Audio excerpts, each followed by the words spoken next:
pendengar Radio Gema Edukasi dimanapun kalian berada, bertemu lagi di ruang dengar kalian dalam program acara Bimbel Bimbingan Belajar untuk siswa-siswi kelas 11. Bagaimana kabar kalian di hari ini? Semoga kalian dalam keadaan sehat dan ceria serta penuh semangat ya. Selama 1 jam ke depan, Rahma akan bersama kalian untuk membahas mata pelajaran kimia, yaitu kita materinya tentang koloid. Di studio telah hadir Bapak Musa Nur Rasid SPD. Beliau adalah guru SMA Negeri 2 Bandar Lampung. Selamat sore Pak Musa. Sore Insan Edukasi. Gimana? Sehat Pak Musa? Baik.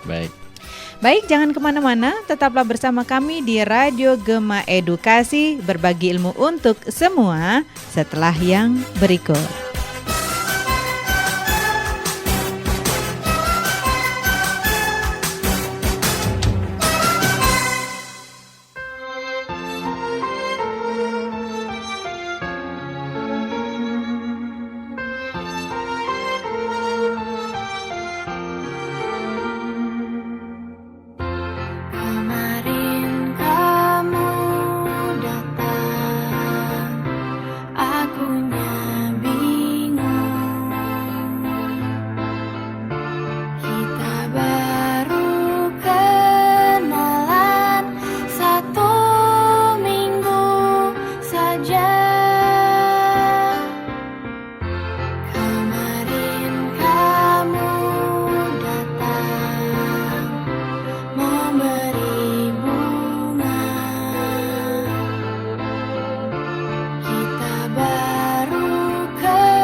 Pendengar Radio Gema Edukasi, kembali lagi bersama saya Rahma dan saya sudah bersama Pak Musa yang bersiap-siap untuk menjelaskan tentang materi kita yaitu koloid. Nah, Pak Musa, kita akan membahas materi koloid ini dan mudah-mudahan pendengar Radio Gema Edukasi bisa menyimak dan dapat memetik pembelajaran dari apa yang nanti Bapak sampaikan. Silakan Pak. Baik, Insan Edukasi, apa itu sih yang namanya koloid?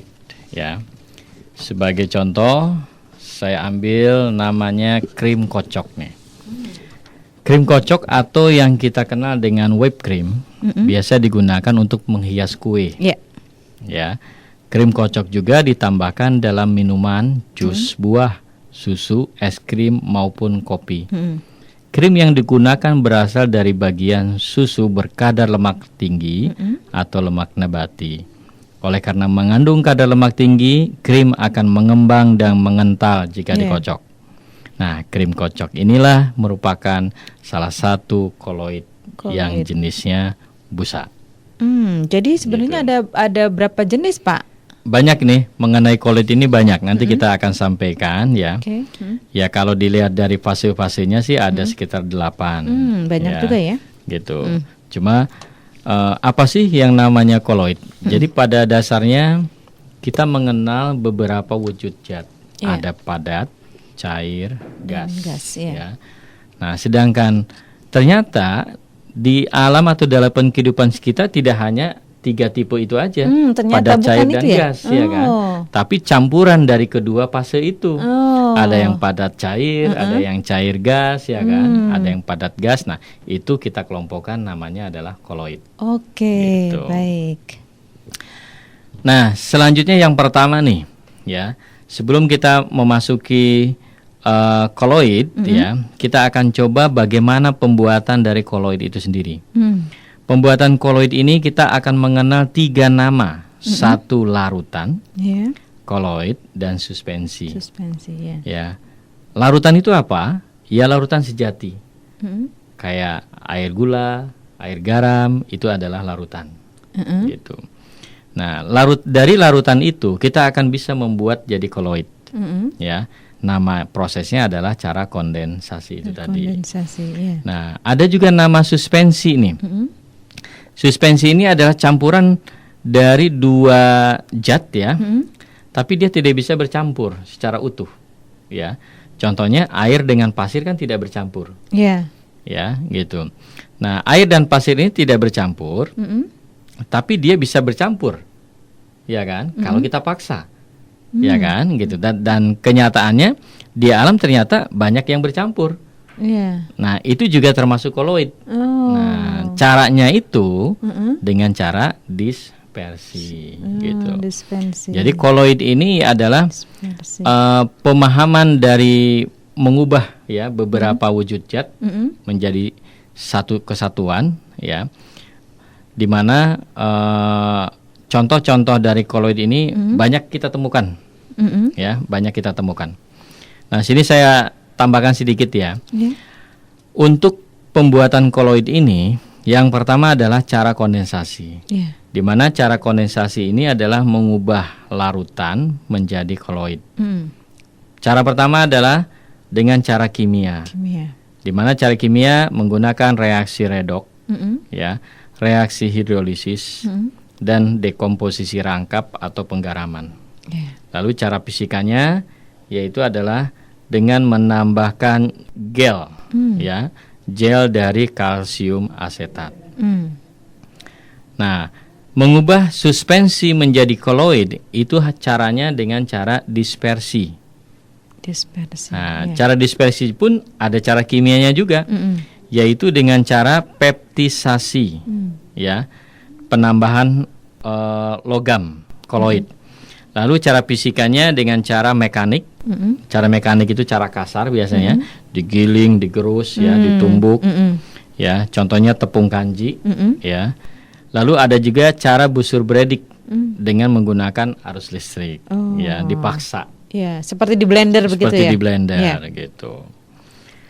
Nah, perbedaan di antara 3 nama ini, koloid, larutan, dan suspensi, ya. Jadi kalau dia larutan, contohnya larutan gula, larutan asam, ya. Lalu kalau koloid di sini saya contohkan sabun, susu, kabut, santan. Lalu kalau suspensi itu air keruh, air pasir. Nah, di sini sebenarnya ada perbedaannya. Perbedaannya adalah kalau dia larutan, bersifat homogen. Oh, larutan homogen. Ya? Kalau dia koloid, ya, terlihat homogen, tetapi heterogen. Gitu. Kelihatannya saja yang homogen. Kayak semacam susu itu kan, ya. susu ini kan kelihatan homogen. Tetapi kalau dibiarkan dia kan ada yang larut, ada yang ngendap. Iya, betul. Gitu kan, Iya. mengendap. Nah, itu terlihat homogen tetapi bersifat heterogen. Lalu kalau dia suspensi udah jelas dia bersifat heterogen karena dia tidak bisa bercampur. Ya. Di samping itu juga sifat perbedaan yang lainnya adalah kalau dia larutan stabil, ya. Kalau koloid dia stabil juga, kalau suspensi tidak stabil. Kenapa dia, Pak? Ya, yaitu tadi kalau dia larut ya menjadi dua zat digabung akan larut menjadi satu kesatuan kan disebutnya stabil. Iya. Ya. Kalau koloid ya karena dia bercampur ya, itu juga dipaksakan stabil. Stabil, ya. Kalau dia tidak larut seperti suspensi dia tidak stabil. Ya. Nah, macam-macam sistem koloid nih. Macam-macam sistem koloid ini ada fase terdispersi, ada medium pendispersi, lalu nama koloidnya, lalu contohnya. Iya. Nah, fase terdispersi ini saya bayangkan begini. Fase terdispersi ini adalah suatu wujud ya yang bisa terlarut, Sedangkan medium pendispersi itu adalah media untuk tempat larutnya. Iya. Kalau saya analogikan, ikan hidup dalam media air, Iya. ya kan?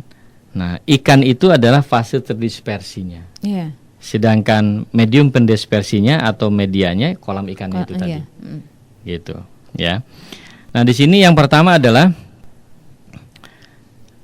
gas, fase terdispersinya gas, medium pendispersinya cair.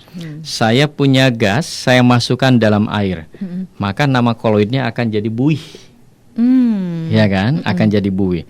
Kalau jadi buih ya contohnya ya buih sabun, krim kocok itu salah satunya. Lalu fase terdispersinya gas, medium pendispersinya padat, atau dikenal dengan gas padat. Ya, padat. ini juga namanya buih padat disebutnya. Ya, karet busa kan? Iya. Gitu. Iya, betul. Karet busa, batu apung, itu contohnya. Iya. Lalu selanjutnya fase terdispersinya cair, medium pendispersinya gas. Cairan dalam gas. Ini namanya adalah aerosol. Ya, lebih dikenal aerosol cair karena yang ditaburnya itu adalah zat cair dalam udara gitu kan. Cairan dalam gas. Contohnya kabut, udara ber-AC, awan, hairspray, kayak parfum, ya kan? Itu kan cairan ya. Iya. Tapi kita semprotkan ke udara kan gitu. Jadi itu maksudnya cairan dalam udara. Ya kan? Cairan dalam udara. Oh, sama cairan seperti dalam gas. Kabut ini juga termasuk itu ya, Pak? Betul. Ya? Oh. Ya, kabut juga sama. Ya gitu kan? ya? Cuma kan kabut nanti lama-lama hilang kan ya. Artinya adalah cairannya sudah turun semua. Gitu. Ya. Nah, cairan dalam cairan itu namanya adalah emulsi. Oh, cairan dalam cairan itu emulsi. Cairan dalam namanya. cairan emulsi ya. Contohnya itu tadi susu, santan. Kan ini semuanya cairan dalam cairan. Iya, betul. Susu, santan, minyak ikan, mayones, ya. Cuma mayones ini kelihatannya kayak gel, ya kan? Gitu. Padahal dia cairan dalam cairan. Artinya kalau kita pegang kan dia lebih lembek. Iya, betul. Gitu, ya. Tapi seperti agak berbusa juga Betul. sih, Pak. Ya, kelihatannya keras gitu ya. Padahal dia itu ya cairan dalam cairan. Ya. Lalu ada juga cairan dalam padat. Ini namanya emulsi padat. Nah, ini emulsi padat nama lainnya adalah gel. Ya, contohnya jelly, iya. mutiara, keju, ya. Mayones dengan keju kan agak berbeda, ya. Kalau keju kan dia lebih keras. Iya. Tapi kalau kita pegang kan lembek. Ya kan? Iya. Itu keju. Kalau mayones memang Dia kelihatannya lembek, ya kan? Kalau dipegang jelas dia lembek. Lembek. Jadi agak berbeda kan prinsipnya. Jelly juga kan sama. Mutiara. Kenapa mutiara masuk ke emulsi padat, Pak? Dia juga posisinya sama, ya. Awalnya? Mutiara ini kayak semacam apa namanya? Apa ya? Dia ini ya kalau kita pegang kan dia lembek, gitu loh. Tapi kenyataannya pada saat ini kelihatannya kan keras, iya. gitu. Padahal itu cairan dalam cairan juga dia. Oh iya iya Gitu. iya. Padat dalam gas, ini dinamakan aerosol padat. Iya. Contohnya asap, debu di udara. Iya. Makanya asap, debu itu pasti akan pedih di mata. Karena yang nempel adalah padatan. Padatnya. Gitu loh. Padat dalam cairan, sol. Ya. Padat dalam cairan itu namanya sol. Contohnya tinta, cat, ya, sol emas, sol belerang. Ini sol emas sama sol belerang hanya istilah saja, ya kan, gitu. Tapi cairan juga dia, ya. Tinta, cat, ya seperti itulah, seperti tinta, cat, ya. Ini adalah padatan dalam cairan. Ada juga padatan dalam padatan, sol padat. Kaca berwarna, intan hitam, ya. Ya kayak kaca patri, ini salah satunya padatan dalam padatan. Oh iya. Sol padat. Sol padat, ya. Nah, lalu ya secara umum nih penggunaan dari aerosol ini, ya penggunaan dari koloid ini, ya itu ada aerosol. Aerosol. Ya, saya ulang sedikit ini. Aerosol ini adalah koloid yang fase pendispersinya gas. Ada aerosol padat, ada aerosol cair. Ya, tadi sudah disampaikan. Lalu sol, koloid yang fase terdispersinya adalah padat. Contohnya sol sabun, sol deterjen, ya, sol kanji, tinta dan cat. Lalu juga ada emulsi, di mana koloid yang fase terdispersinya adalah cair. Jadi fase terdispersinya adalah fase yang melarutnya. Ada yang berbentuk gas dinamakan aerosol, gitu ya. Kalau berbentuk padat dinamakan sol. Kalau bentuk cairan dinamakan emulsi. Nah, terus buih, koloid yang fase terdispersinya gas, ya. Kalau gel, koloid setengah kaku antara padat dan cair itu tadi. Agar-agar, lem, kanji, selai, gel jamur, gel sabun dan gel silika. Gitu. Jadi nama-nama koloid yang kita temukan ini, ya kan, dalam kehidupan sehari-hari kan semuanya pasti tahu. Ya. Tapi kita tidak tahu bahwa itu adalah salah satu contoh dari koloid. Dan salah satu nama-nama koloidnya kita mengenal ada buih, aerosol, emulsi, ya. Ada sol, ada sol gel, padat, gitu dan selebihnya. Ya. Oke, baik. Kita rehat sejenak. Dan sudah banyak sekali tadi yang sudah disampaikan oleh Pak Musa mengenai penggunaan sistem koloid, yaitu yang tadi sudah disebutkan ada aerosol ya Pak? Iya betul, aerosol. Terus sol, emulsi, buih, dan gel. Dan masih banyak lagi. Dan kalian jangan kemana-mana, tetaplah bersama kami di Radio Gema Edukasi, berbagi ilmu untuk semua. Karena nanti kita akan lebih banyak lagi mengupas tentang apa tadi Pak? Koloid. Oke, jangan kemana-mana setelah yang satu ini.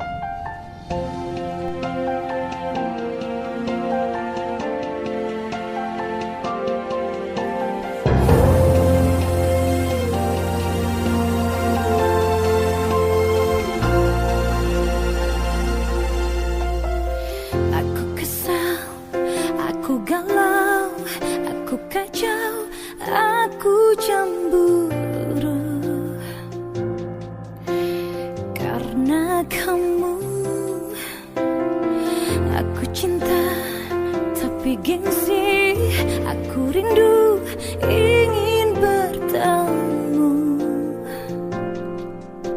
sama kamu. Cinta yang membuatku begini, cinta yang buatku lupa diri. Kau di mana? Kau berada?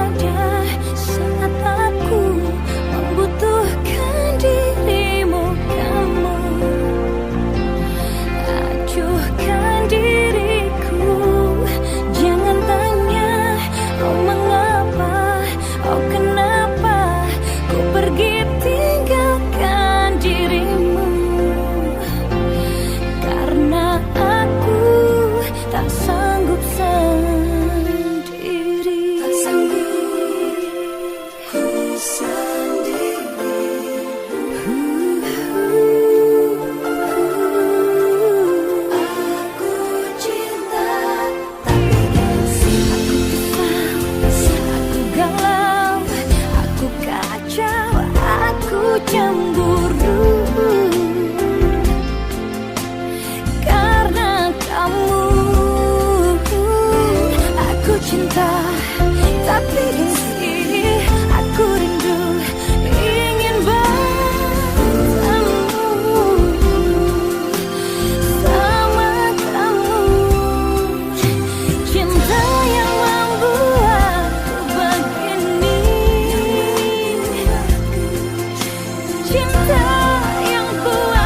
runtuhkan diri. Aku tak sanggup. Kau di mana? Kau berada? Acuhkan diriku. Yang kan hanya ku pergi tinggalkanmu. Karena aku, oh karena aku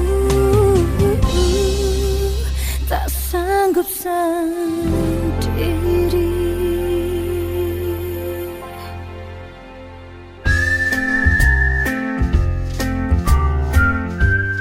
Anda sedang mendengarkan acara Bimbel, Bimbingan Belajar di Radio Gema Edukasi, berbagi ilmu untuk semua.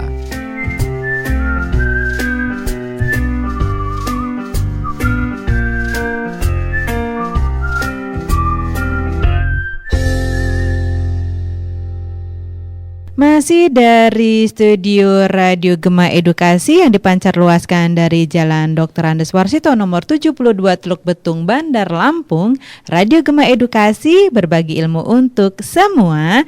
Dan masih bersama saya Rahma dan Pak Musa yang masih setia memberikan ilmu-ilmunya yang banyak kepada kita. Dan manfaatkan ilmu yang dikasih Pak Musa dengan sebaik-baiknya, karena pasti bermanfaat. Baik, kita lanjutkan ke sifat koloid. Iya, silakan Pak Musa. Baik, insan edukasi, ya semoga masih semangat ini. Semangat, Ya, harus. di dunia pendidikan. Insan edukasi, kita akan melanjutkan ya mengenai koloid. Ya, pada kesempatan ini kita akan membahas mengenai sifat-sifat koloid. Apa itu sifat-sifat koloid?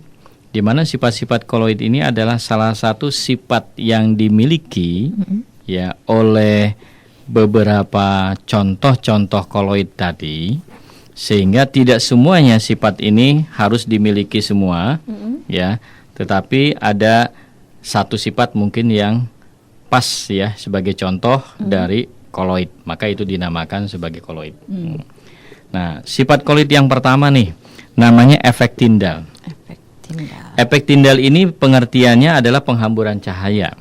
Contohnya nih, sorot lampu dalam kabut atau udara berdebu dan sinar matahari dalam udara berkabut. Ini adalah efek Tyndall. Efek Tyndall. Ya, kalau kita pakai kendaraan ya, di malam hari kan ada sorotan lampu ya, tabur. Nah, itu namanya adalah penghamburan cahaya, efek Tyndall. Lalu gerak Brown. Nah, gerak Brown ini adalah gerakan zigzag dan tidak beraturan, gerak debu di udara. Jadi kalau misalkan kita menggunakan mikroskop ultra yang bisa membaca taburan sinar itu tadi, cahaya, ya, maka kalau dia ada cahaya yang berbentuk gerakan zigzag ya, tidak beraturan, gitu arahnya dari sinar atau cahaya tersebut, maka itu yang dimaksud dengan gerak Brown. Di mana gerak Brown ini adalah salah satu sifat dari koloid.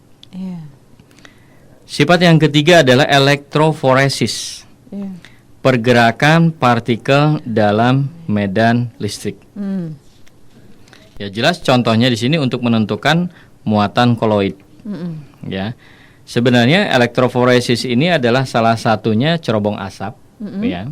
Di mana cerobong asap ini adalah zat buang yang bersifat polutan ya, berbahaya, tetapi pada saat dikeluarkan ya, udaranya itu sudah otomatis ada yang namanya filtrasi kan di dalam di dalam cerobong asap itu. Nah, filtrasi itulah yang dinamakan sebagai elektroforesis itu tadi. Atau mungkin kendaraan bermotor ya dalam bentuk knalpotnya kita ada filter juga ya di situ. Itu elektroforesis juga. Adsorpsi, nah ini banyak sekali nih pengertian dari adsorpsi ya yang banyak digunakan dalam kehidupan kita. Itu penyerapan permukaan koloid.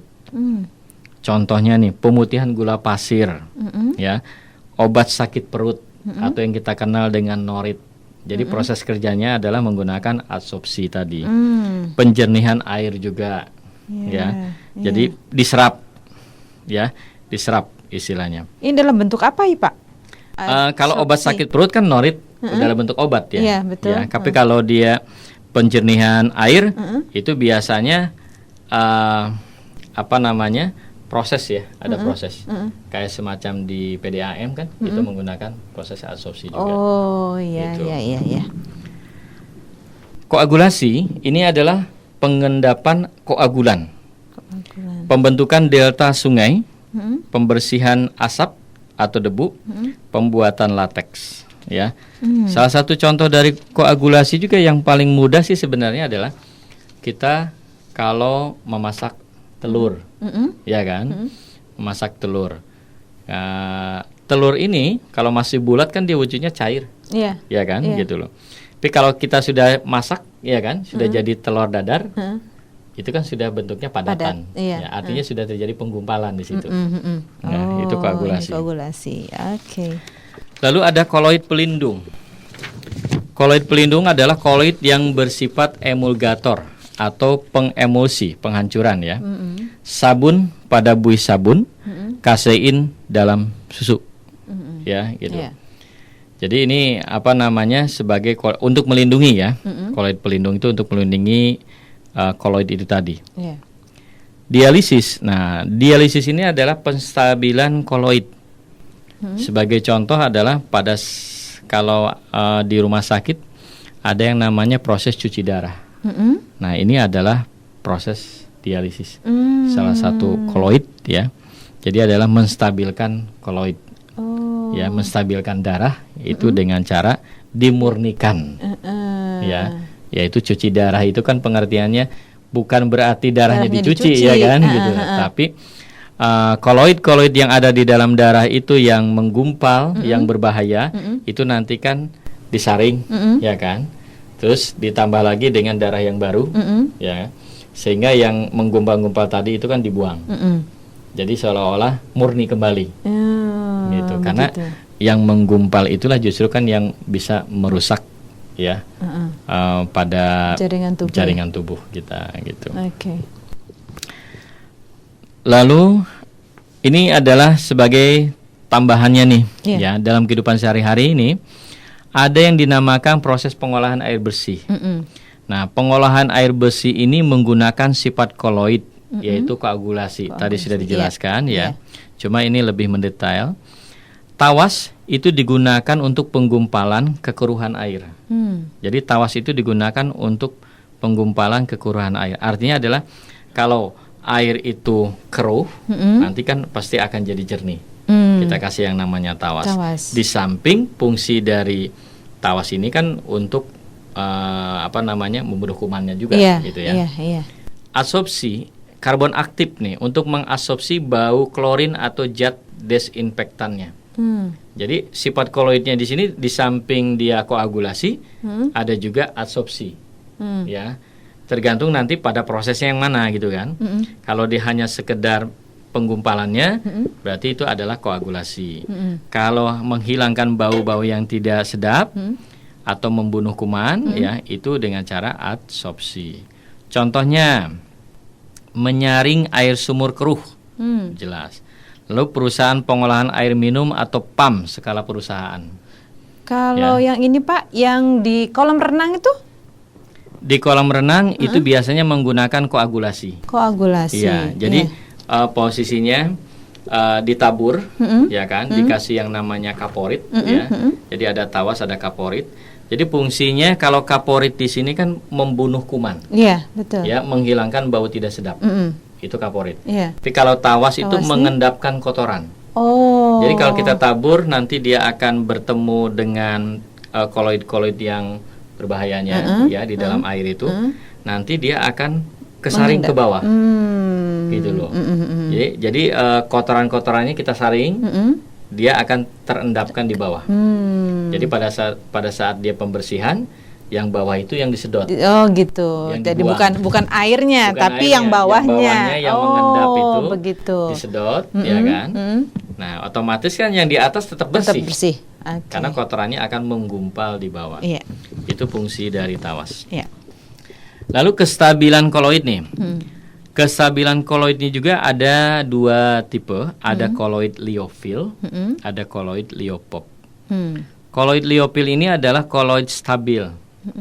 Contohnya koloid hidrofil, protein, sabun, deterjen, agar-agar, kanji, dan gelatin. Jadi pengertian dari koloid liofil ini adalah koloid yang senang dengan air, gitu. Kayak semacam protein kan ada airnya, Iya. sabun juga ada airnya, Iya, deterjen juga ada ada airnya. airnya, Jadi dia yang bercampur, tapi kelompok yang senang air. Air. Oh. Gitu. Ada juga kelompok yang koloid liofob, Liofob, artinya koloid yang labil. Dia yang tidak senang dengan air. Gitu. Contohnya koloid hidropop. Susu dia nggak senang dengan air. Iya. Ya. Iya. Mayones juga, belerang juga. Ya. Apalagi logam-logam kan dia Iya. nggak senang dengan air. Iya. Gitu. Ada juga kegunaan koloid yang bisa mencemari lingkungan ini. Ada ya Pak ya? Koloid yang bisa mencemari lingkungan artinya adalah asbut ya, asap berkabut ini. Oh, ya. Gitu, atau yang kita kenal dengan smoke, Smoke ya. ya, atau smoke plus poke ya, mengganggu jarak pandang pada lalu lintas. Apalagi sekarang ada musimnya asap nih, Iya, ya kan? yang Nah, baru lalu ya Pak ya, kita yang kenal baru ya. ini ada asap, di mana asap itu dapat mengandung gas SO3, partikel PBO dan debu. Debu, ya. Makanya asap ini yang dia bisa sakit di mata ya. Ya, jangan di mata, di kerongkongan Ya, gitu, Pak ya. karena debunya begitu banyak. Iya. Lalu ada juga aerosol. Nah, aerosol yang berbahaya nih koloidnya ini yang mengandung gas CFC ya, klorofluorokarbon yang merusak lapisan ozon itu tadi. Ini adanya di apa itu Pak? AC Dingin. ya, air conditioner, terus Dan juga refrigeran. kulkas ya. Ya, Betul. ya. Ada di kulkas ya. Lalu juga sabun dan deterjen juga ini termasuk koloid juga, ya. Tetapi deterjen ini, ya, ternyata kalau secara analisa ya dampak dan lingkungan itu ada deterjen yang bisa diuraikan dalam air, ada juga deterjen yang tidak bisa diuraikan dalam air. Oh, gitu. Jadi kalau deterjen yang bisa diuraikan dalam air, itu otomatis deterjennya akan larut dalam air, sehingga tidak mengganggu. Kalau sudah larut, sudah seolah-olah dia hilang. Tapi kalau deterjen ini tidak larut dalam air, dia akan menggumpal seperti minyak di atas permukaan air itu, sehingga fitoplankton ya kan, binatang-binatang kecil, zooplankton dia tidak bisa menghirup udara atau oksigen karena terhalang Ketutup. oleh yang namanya itu tadi, ya. gitu. Lalu pestisida semprot ya, ini sebenarnya tidak semua ya, terutama yang mengganggu pernapasan, gitu. Karena ada yang apa namanya bentuk aerosolnya yang lebih sensitif ya. Tapi kalau sekarang kan pestisida semprot ini kan banyak ditambahkan rasa ya, pewangi. Gitu. Ya, ini artinya adalah biar baunya atau wanginya itu tidak menusuk dan tidak mengganggu pernapasan. Ini biasanya dipakai untuk pertanian ya Pak ya? Pertama biasanya kayak semacam fogging ya, pertanian, karena itu memang benar-benar membunuh ya pestisida gitu. Bukan untuk di rumah kalau yang ini. Iya, iya. Jangan ya Pak ya. Tapi bagaimana yang kalau fogging yang untuk demam berdarah Pak? Ini termasuk di sini enggak Pak? Ya betul. Fogging yang demam berdarah itu juga termasuk. Makanya memang pada saat terjadi fogging ya usahakan ya kita jangan menghirup udara atau oksigen ya di sekitar ada fogging itu gitu loh. Karena nanti takut terjadi yang namanya udara yang kita hirup itu adalah bukan dari gas oksigen, tapi adalah dari gas CO2 atau dari gas CO-nya.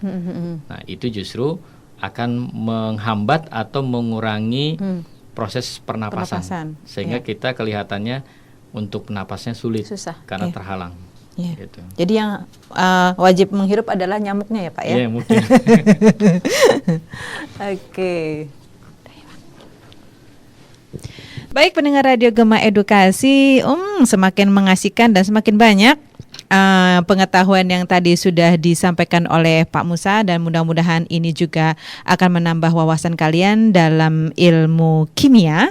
Dan tetaplah bersama kami di Radio Gema Edukasi, berbagi ilmu untuk semua.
Anda masih bersama Radio Gema Edukasi, berbagi ilmu untuk semua.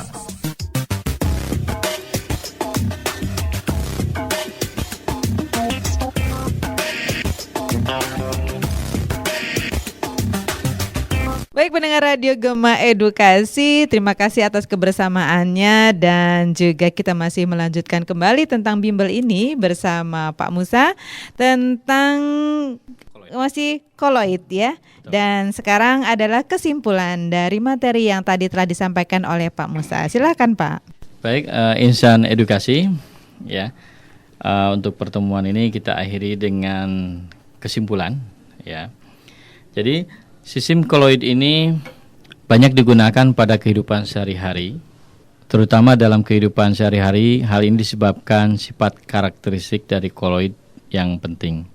yaitu dapat digunakan untuk mencampur zat-zat yang tidak dapat saling melarutkan secara homogen dan bersifat stabil untuk produksi dalam skala besar. Nah, kita kelompokkan berdasarkan jenis industri, ya. Banyak sekali aplikasi dari yang namanya koloid ini, ya. Contoh-contoh koloid ini muncul. Seperti dalam industri makanan, itu kan ada keju, mentega, susu, saus salad. Itu adalah contoh dari aplikasi koloid. Kalau dalam industri kosmetika dan perawatan tubuh, contohnya adalah krim, pasta gigi, sabun, ya. Kalau industri cat pasti cat, ya. Kalau industri kebutuhan rumah tangga, sabun, deterjen, ya. Industri pertanian, pestisida dan insektisida. Industri farmasi, minyak ikan, penisilin untuk suntikan. Selanjutnya, aplikasi dari koloid ini adalah pemutihan gula nih. Di mana pemutihan gula tebu yang masih berwarna dapat diputihkan dengan melarutkan gula ke dalam air.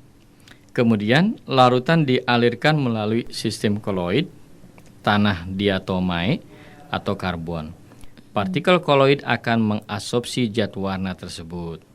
Partikel-partikel koloid tersebut mengabsorpsi zat warna dari gula tebu sehingga gula dapat berwarna putih. Lalu penggumpalan darah. Darah mengandung sejumlah koloid protein yang bermuatan negatif. Jika terjadi luka, maka luka tersebut dapat diobati dengan pensil stiptik atau tawas yang mengandung ion-ion aluminium dan besi. Ion-ion tersebut membantu agar partikel koloid di protein bersifat netral, sehingga proses penggumpalan darah dapat lebih mudah dilakukan. Nah, sekarang kalau dalam proses penjernihan air keran atau PDAM yang ada saat ini mengandung partikel-partikel koloid tanah liat, lumpur, dan berbagai partikel lainnya yang bermuatan negatif. Oleh karena itu, untuk menjadikannya layak diminum, harus dilakukan beberapa langkah agar partikel koloid tersebut dapat dipisahkan. Hal itu dilakukan dengan cara menambahkan tawas. Rumus kimianya tawas, aluminium sulfat. Ion Al3+ yang terdapat pada tawas akan terhidrolisis membentuk partikel koloid aluminium hidroksida yang bermuatan positif. Setelah itu, aluminium hidroksida akan menghilangkan muatan-muatan negatif dari partikel koloid tanah liat atau lumpur dan terjadi koagulasi pada lumpur. Lumpur tersebut kemudian mengendap bersama tawas yang juga mengendap karena pengaruh gravitasi. Gitu. Jadi banyak sekali wujud zat ya yang tidak bisa kita uraikan, seperti padat, cair, dan gas. Nah, makanya kita akan mempelajari mengenai koloid ini. Itu lebih penting karena campuran dari dua wujud zat, ya, bisa padat, cair atau cair gas, itu dikembangkan dalam sistem koloid, ya. Lalu dikembangkan juga dalam sifat-sifat koloidnya, di mana sifat koloid ini kan bermacam-macam, ada efek Tyndall, gerak Brown, elektroforesis, absorpsi, koagulasi, koloid pelindung, dan dialisis. Demikian. Baik, terima kasih Pak Musa atas kehadirannya di studio dalam acara bimbingan belajar untuk siswa-siswi kelas 12. Dan nanti di lain kesempatan kita dapat berjumpa kembali. Demikianlah pendengar Radio Gema Edukasi, bimbingan belajar kita untuk hari ini bersama Pak Musa Nur Rasyid SPD. Beliau adalah guru fisika di SMA Negeri 2 Bandar Lampung. Kami pamit undur diri, namun sekali lagi kalian dapat mendengarkan acara ini esok hari di jam yang sama namun dengan materi yang berbeda, atau kalian dapat mengakses melalui www.disdikbud.lampungprof.go.id.